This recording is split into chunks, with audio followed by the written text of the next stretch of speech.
नमस्कार सबैजनामा।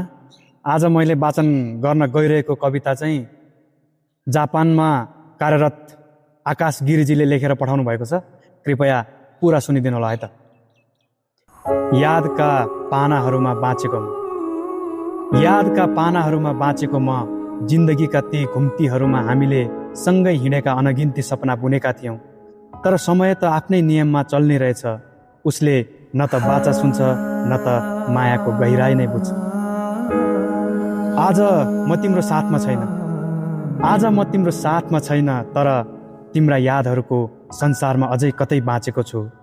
जब एकान्तले तिमीलाई घेर्छ र बितेका दिनहरूको धुलो लागेको पुस्तक खोल्छौ, त्यहाँ हरेक पानामा मेरो मुस्कान भेट्नेछौ, हरेक अक्षरमा मेरो आवाज सुन्नेछौ।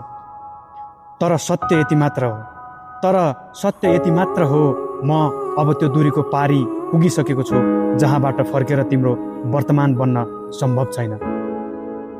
समयले हाम्रो कथा अधुरै छोडेर हामी बीच यस्तो सिमाना कोरेको छ जुन आँसुले पनि मेटाउन सक्दैन। हामीले सँगै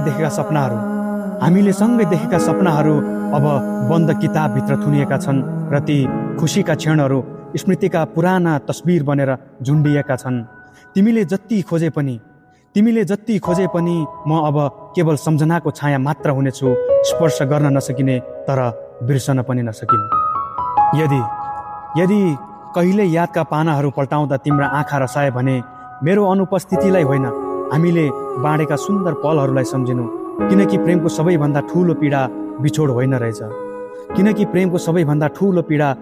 होइन रहेछ। कसैलाई मुटुभरि बसालेर पनि उसले सधैँका लागि गुमाउनु रहेछ। अब म तिम्रो जीवनको वर्तमान होइन, सायद एउटा पुरानो अध्याय मात्र हुँ। तर विश्वास गर समयको विशाल भिडमा हराए पनि मेरो शुभकामना सधैँ तिम्रो साथमा हुनेछ।